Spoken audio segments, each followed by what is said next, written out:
Alright mga idol, so may buyer tayo. Tito Fredo, ayan. Tito Tutong, ayan.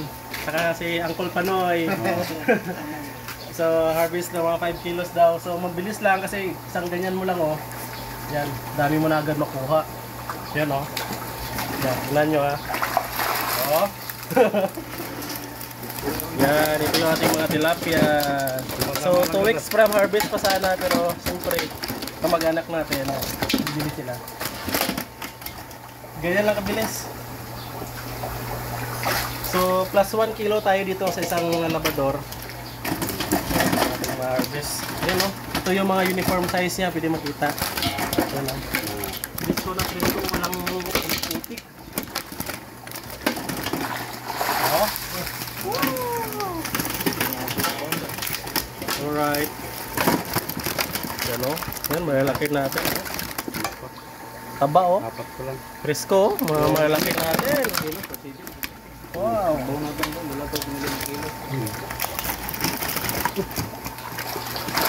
Alright. Ito ulit. Huy!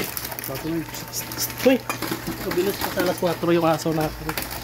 Pinakaon nila. Oo. Alright. 6 kilos. Minus 1. Ilan pa yan siya? 6, mga 5 kilos pa lang yan siya. Oh, 5 kilos. Plus 1. Isa pa? Plus 1 man siya. Plus 1. 1 kilo na lang. Alright. 1 kilo na lang.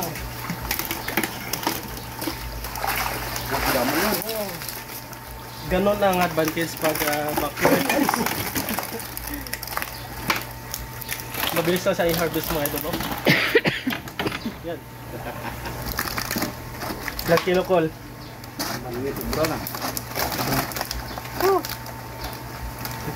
7.5. 7.5. No? 6 kilos. Yan, 6.5 kilos mga idol. Yan. Pwede nating timbangin yung average weight niya. Okay. Kung ilang kilo. Yung mga malaki na kuha natin. Ito. Yan oh. Malaki na siya oh. Tingnan nyo. Wow.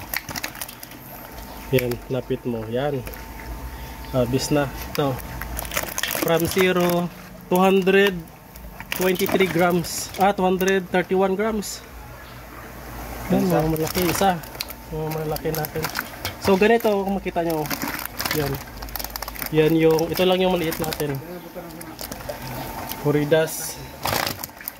Yan, ito kaya. 212 grams. So may mga 5 pieces 1 kilo tayo to 4 pieces 1 kilo na. Alright. Labasan natin. Unang buyer natin. Ano, tubigan ba natin?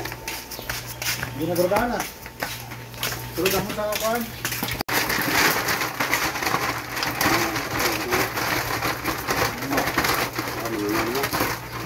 Fresh tilapia. Ilang kilo daw ba? 6.5. Tapos susulupin na lang para hindi siya magbasa. Ito ka na? Ganyan din. Ito lang. Yun mga idol, so pinakaunang benta natin, yan, 6.5 kilos yung binili sa atin. So binenta natin ng 6 kilos na lang, nakabenta tayo ng 900 pesos. Yun po is 150 ang per kilo natin, yan sa tilapia. Yan, at saka syempre after 2 weeks pa sana to siya, pwede natin ma-harvest. Pero yun, siyempre kamag-anak natin, okay na rin po yun. Kasi as of now, grower pa yung pinapakain natin. Pag naubos na yung isang sakong grower natin, yan, mag-start na po tayo ng finisher. At that time, pwede na tayo mag-start ng benta. Ayan, o, yan, dito na yung ating mga tilapia mga idol, o. Ayan. So, tingnan nyo. Kruting! Parang manok lang, no?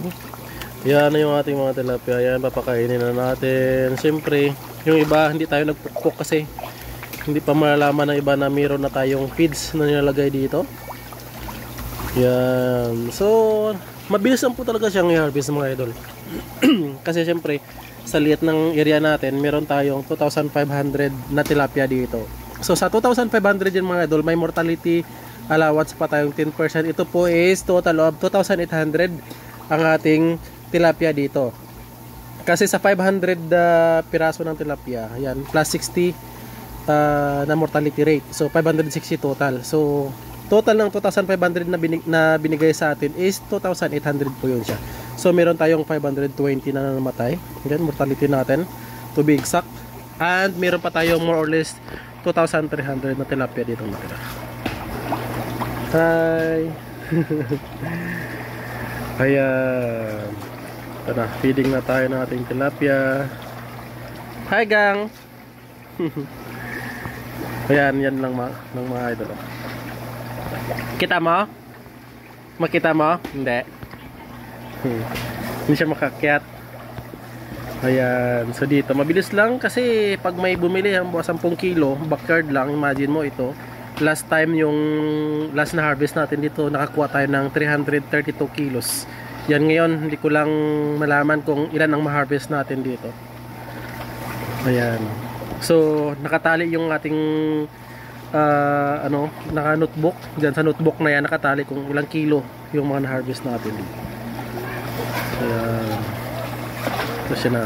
Kaya na. May watcher tayo. Ayan. Hello.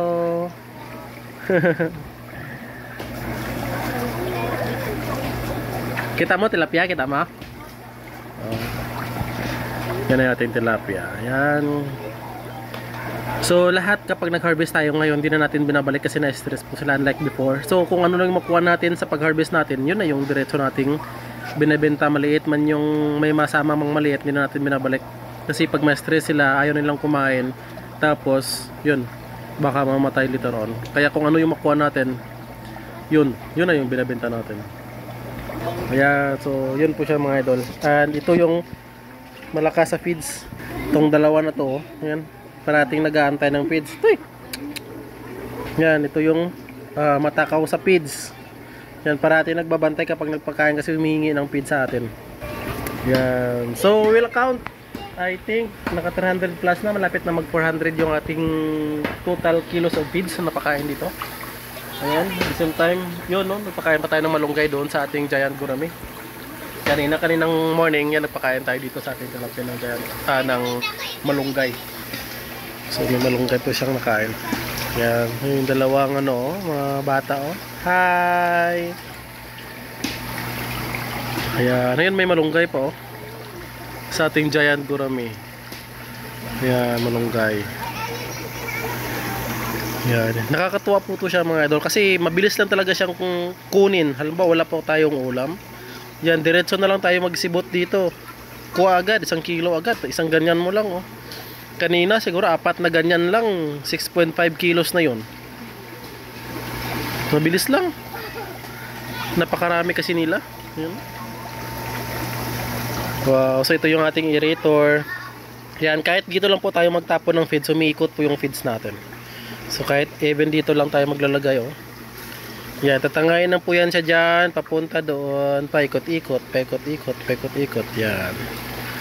Yun yung aerator natin. Bali, 4 na sulok yung nilagyan natin ng Matala air diffuser para sa aerator natin mga yan.